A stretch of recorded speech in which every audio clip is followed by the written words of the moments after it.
Hello दोस्तों। कैसे हो आप सब लोग। आशा करता हूँ आप सब लोग अच्छे होंगे। हाजिर हूँ मैं और स्वागत करता हूँ आपका आप ही के अपने चैनल एग्जाम सक्सेस मंत्रा पे। दोस्तों, जैसे कि आप सब लोगों से मैं पता है कि आजकल हमारे चैनल एग्जाम सक्सेस मंत्रा पे आजकल आपकी क्या चल रही है, जो एलटी है। एलटी का जो पार्ट 1 है, यानी जो आपकी जिसको आप क्या कह सकते हैं कि हम साइकोलॉजी या पैडागोगी जो भी आप कहना चाहो, तो उसका हम अध्ययन कर रहे थे। तो उसी के अंतर्गत हम क्या देख रहे थे, आपकी यूनिट फर्स्ट देख रहे थे, और यूनिट फर्स्ट में हम जो विभिन्न दार्शनिक हैं उन दार्शनिकों का अध्ययन कर रहे थे। इसके अंतर्गत हम क्या देख रहे थे, अरविंदो घोष देख रहे थे। इससे पहले हम अरविंदो घोष का क्या देख चुके थे, जीवन परिचय देख चुके थे और उनकी प्रमुख रचनाएं देख चुके थे, और उनका थोड़ा दार्शनिक चिंतन समझ चुके थे। अब क्योंकि हमें यहाँ पर उनका दार्शनिक चिंतन तो अधिक समझना नहीं है, हमें यहाँ पर उनकी क्या समझनी है, जो शिक्षा के बारे में उनका चिंतन है उसका अध्ययन करना। तो आज देखिए हम अरविंदो के अनुसार शिक्षा। तो चलिए देखिए दोस्तों क्या कहते हैं।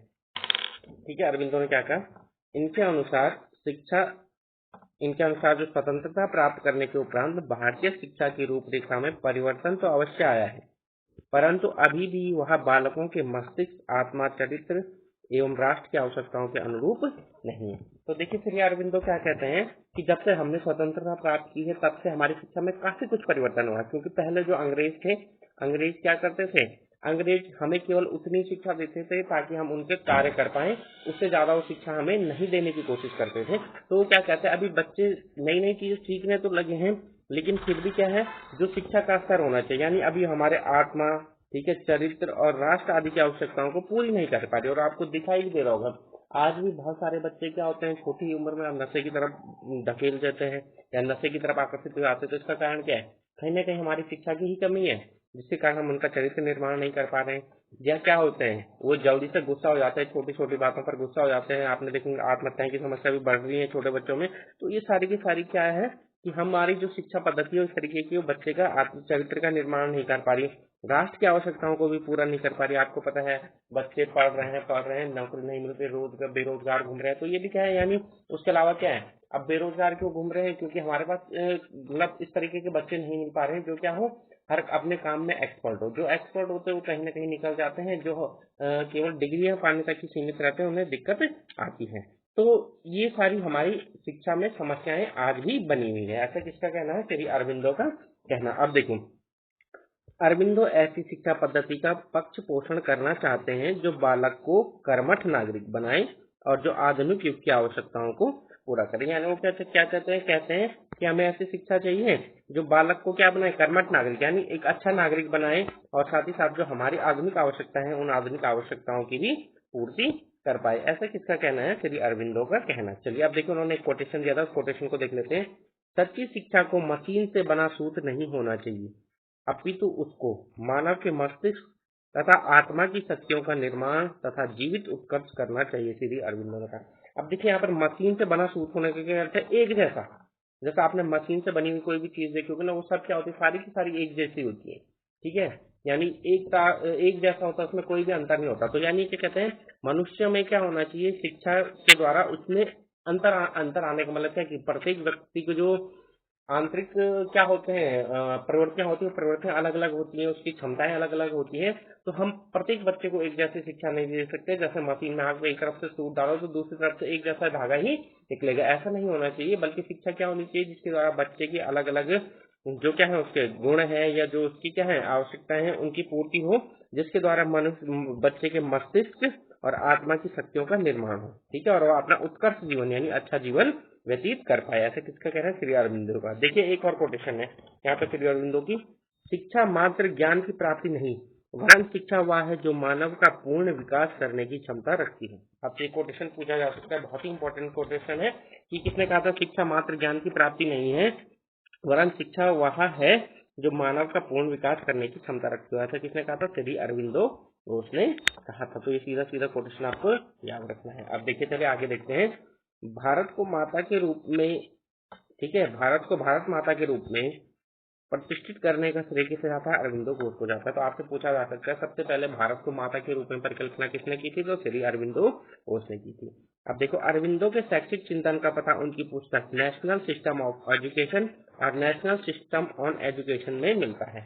तो आपसे सीधा सीधा पूछा जा सकता है कि अरविंदो का शैक्षिक चिंतन कौन सी पुस्तक में देखने को मिलता है। तो दो पुस्तक है आपके पास, एक तो क्या है, पहली पुस्तक नेशनल ठीक है, नेशनल सिस्टम ऑफ एजुकेशन है और दूसरी क्या है, नेशनल सिस्टम ऑन एजुकेशन है। ठीक है, एक तो नेशनल सिस्टम ऑफ एजुकेशन और नेशनल सिस्टम ऑन एजुकेशन, ये दोनों की ही दोनों पुस्तकें किसकी हैं, श्री अरविंदो घोष की हैं, जिसमें उनके शैक्षिक चिंतन की झलक हमें देखने को मिलती है। चलिए अब हम आगे की बात करते हैं दोस्तों। तो आगे क्या है, अब देखिए उनका जो क्या था, हम क्या समझ चुके हैं, हम उनके अनुसार शिक्षा कैसे होनी चाहिए। तो ऐसी शिक्षा की वकालत करते हैं जो मानव का विकास करे, साथ ही साथ जो राष्ट्र के काम भी आए। शिक्षा ऐसी ना हो कि केवल हम बच्चों के अंदर तथ्यों को ठूसते जा रहे हैं और बच्चा ना तो उसकी आत्मा का पूर्ण विकास हो पा रहा, ना उसका मस्तिष्क का विकास हो रहा और ना ही ऐसा नागरिक बन पा रहा है जो राष्ट्र के काम आए। तो श्री अरविंदो क्या चाहते हैं, शिक्षा ऐसी हो जिससे क्या बालक के मस्तिष्क का विकास हो। ठीक है, एक तो क्या बालक के मस्तिष्क का विकास हो, दूसरा क्या हो, देश का नागरिक बने और अच्छा क्या बने, देश का अच्छा नागरिक बने और उसका क्या आत्मा का भी विकास। इस तरीके की शिक्षा कौन चाहते हैं, इस तरीके की शिक्षा श्री अरविंदो घोष जी चाहते हैं कि हम बालक को इस तरीके की शिक्षा दे। अब आते हैं उनके शिक्षा के उद्देश्य। तो देखिए सबसे पहले जो उनके शिक्षा का उद्देश्य था, इनके अनुसार शिक्षा का उद्देश्य बालक के शरीर का पूर्ण एवं शुद्ध विकास करना है।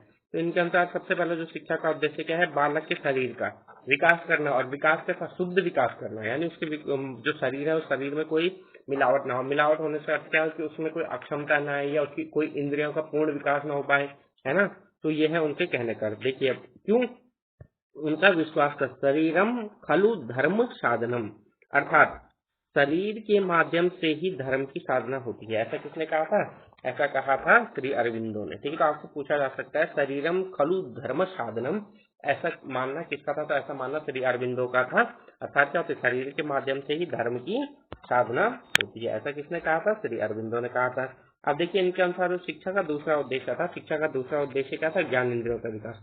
इनके अनुसार शिक्षा का दूसरा उद्देश्य बालक की दृष्टि, यानी देखना, श्रवण यानी सुनना, ग्रहण यानी सूंघना, स्वाद यानी क्या होता है आपका जीव वगैरह, है ना, और आदि सभी इंद्रियों का। आपको पता है 5 इंद्रियां, 4 इंद्रियां, तो आगे एक क्या है आपकी त्वचा, यानी जो स्पर्श करना है। ठीक है, सभी इंद्रियों का पूर्ण प्रशिक्षण है। उक्त ज्ञान इंद्रियों का स्वस्थ विकास उसी समय हो सकता है जब स्नायु चित्त मनस शुद्ध हो।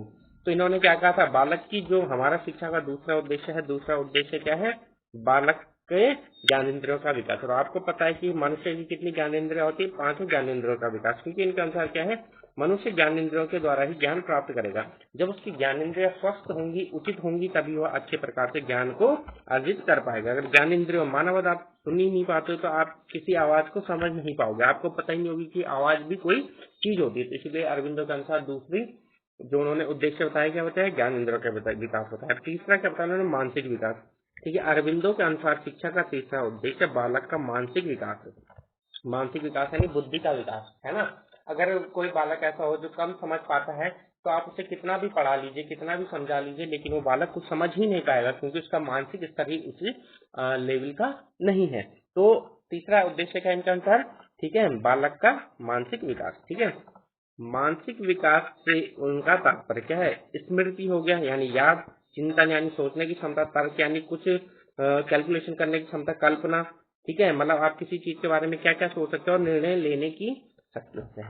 तो आपसे पूछा जा सकता है कि अरविंदो के अनुसार मानसिक विकास में क्या क्या चीजें आती है, तो क्या क्या चीजें आती है, स्मृति आती है, चिंतन आता है, तर्क आता है, कल्पना आता है और निर्णय लेने की क्षमता। ये सब किसके अंतर्गत आता है, मानसिक विकास के अंतर्गत आता है। अगला आता है नैतिक विकास। ठीक है, उनके अनुसार बिना नैतिकता तथा संवेगात्मक पूर्णता की मानसिक शिक्षा मानव प्रगति के लिए हानिकारक है। ठीक है, तो उनके अनुसार नैतिक विकास के लिए संवेग, संस्कार या आदत, संस्कार को क्या बोलो, आदत, स्वभाव अथवा प्रकृति, 3 मुख्य बातें हैं। तो देखिए इन्होंने क्या कहा, हमें नैतिकता का विकास भी बहुत आवश्यक है। उन्होंने क्या कहा, आप कितने भी बड़े आदमी बन जाओ, लेकिन अगर आपके अंदर नैतिकता नहीं है, उस शिक्षा का कोई भी उद्देश्य नहीं है। आपके जो प्राप्त की गई शिक्षा वो क्या उद्देश्यहीन शिक्षा है या बेकार शिक्षा है। तो इसलिए अरविंदो ने क्या कहा, शिक्षा के साथ साथ आपके अंदर नैतिकता का विकास होना भी अत्यंत आवश्यक है। और नैतिकता के विकास के लिए उन्होंने 3 चीजें बहुत ही इंपॉर्टेंट बताई। पहले क्या बोला, संवेग यानी हमारी भावनाएं, ना दूसरा संस्कार जो आपको घर से मिलते हैं। संस्कार मतलब क्या होगी, आदतें, अच्छी आदतें, है ना। आप बोलते होंगे भाई ये बुरे संस्कार है, अच्छे संस्कार यानी जो आदतें होगी। तीसरा आता है स्वभाव, यानी मानव की प्रकृति कैसी है ना, अलग अलग व्यक्ति के प्रकृति के मानव होते हैं। तो उन्होंने जो नैतिकता के विकास के लिए कौन कौन से 3 चीजें आवश्यक बताई, 3 चीजें। ठीक है, पहला संवेग, दूसरा आप संस्कार बोलो, तीसरा आप बोलो स्वभाव। तो आपसे पूछा जा सकता है, ठीक है, आपसे क्या पूछा जा सकता है? आपसे ये पूछा जा सकता है कि नैतिकता के विकास के लिए अरविंदो ने कौन कौन सी चीजें बताई, तो कौन कौन सी? संवेग, संस्कार और प्रवृत्ति। ठीक है, चलिए अब हम करते हैं अंतःकरण का विकास। अगली चीज जो अरविंदो ने बोली है, श्री अरविंदो ने क्या बोली? अंतःकरण का विकास। इनके अनुसार शिक्षा का प्रमुख एवं महत्वपूर्ण उद्देश्य अंतःकरण का विकास होना है। अंतःकरण क्या होता है? इसमें 4 चीजें आती है। मैंने जब हमने अरविंदो का दर्शन पढ़ा था तो उसमें देखा था अंतःकरण में उन्होंने 4 चीजें बताई थी। ठीक है, जिन्होंने नहीं देखा है वो आप पहली वीडियो जाके देख सकते हैं। ठीक है, अंतःकरण में कौन कौन सी 4 चीजें आती है। वैसे मैंने यहाँ पे आपके लिए शॉर्ट में लिखा है, वहां पर मैंने आपको 4 चीजें समझाई हैं, डिटेल में समझाई। ठीक है, तो इनका अनुसार शिक्षा का प्रमुख एवं महत्वपूर्ण उद्देश्य अंतःकरण का विकास करना है। उनके अनुसार अंतःकरण के 4 स्तर हैं। पहला बताया था मैंने आपको चित्त, दूसरा मानस, तीसरा बुद्धि और चौथा ज्ञान। ये चारों के चारों मैं आपको डिटेल में बता चुका हूँ। अब इनके अनुसार जो अगला उद्देश्य है शिक्षा का वो है आध्यात्मिक विकास। इनके अनुसार यानी श्री अरविंदो के अनुसार प्रत्येक व्यक्ति में दैवीय अंश होता है। शिक्षा के द्वारा उस दैवीय अंश को खोजकर आध्यात्मिक पूर्णता की ओर अग्रसर किया जा सकता है। अब देखो श्री अरविंदो का मानना क्या है कि प्रत्येक व्यक्ति के अंदर क्या होता है? कुछ ना कुछ भगवान का अंश होता है, उसके अंदर कुछ ना कुछ क्या होते हैं? सद्गुण या सद स्वभाव होते हैं। अगर हम व्यक्ति के उन सद्गुणों या सद स्वभाव को खोज लें और उनका विकास करें तो जो मनुष्य है वो कहाँ जा सकता है? अपनी आध्यात्मिक पूर्णता की ओर आगे बढ़ सकता है। अब जो अंतिम लक्ष्य बताया शिक्षा का बताया विशेष क्षमताओं का विकास। अब देखिए इनके अनुसार शिक्षा का अंतिम उद्देश्य व्यक्ति की क्षमताओं का विकास करना है। प्रत्येक व्यक्ति में कुछ विशेष क्षमताएं होती हैं जिनका विकास होने के पश्चात ही वो अपना आध्यात्मिक विकास कर पाता है। तो देखो श्री अरविंदो ने क्या कहा कि प्रत्येक व्यक्ति के पास कुछ ना कुछ आवश्यक या कुछ ना कुछ क्या होती है? क्षमता होती है, अलग अलग प्रकार की क्षमताएं होती हैं। अगर हम व्यक्ति की उन क्षमताओं का विकास कर पाए, जब व्यक्ति की वो क्षमताएं विकसित हो जाएगी, उन क्षमताओं को विकसित होने के बाद ही व्यक्ति कुछ अन्य चीजें भी कर पाएगा। और अन्य चीजों में उन्होंने क्या कहा? मुख्यतः आध्यात्मिक विकास की ओर बालक तभी अग्रसर होगा या व्यक्ति तभी अग्रसर होगा जब उसकी क्षमताओं का क्या हो जाएगा? विकास हो जाएगा। तो ठीक है दोस्तों, आज हमने अरविंदो के क्या पढ़ लिया? हमने जो उनके क्या थे? आध्यात्मिक दर्शन, या जिसको आप क्या कह लीजिए, जो हो गया आपका शिक्षा के उद्देश्य। आज हमने अरविंदो के क्या पढ़ लिए? शिक्षा के उद्देश्य पढ़ लिए। अब हमने शिक्षा के उद्देश्य पढ़ रहे हैं तो कल हम पढ़ेंगे, ठीक है, अरविंदो के अनुसार शिक्षा का पाठ्यक्रम, शिक्षण विधियां, अध्यापक और बाकी जो बची हुई चीजें हैं। तो जैसे ही हम ये पूरा कर लेंगे तो वैसे ही हमारे श्री अरविंदो पूरा हो जाएंगे और हम दूसरे जो हमारे थिंकर होंगे उनकी तरफ चलेंगे। तो ठीक है दोस्तों, स्वस्थ रहिए, मस्त रहिए, चैनल एग्जाम सक्सेस मंत्रा से जुड़े रहिए। और हाँ दोस्तों, मैं आपको एक बात और कहना चाहता हूँ, अगर आपको हमारे द्वारा दिया गया कंटेंट अच्छा लगता है तो ये कंटेंट आप अपने दोस्तों के साथ भी शेयर करें और उन्हें इस चैनल को लाइक, शेयर और सब्सक्राइब करने के लिए भी कहिए। ठीक है दोस्तों।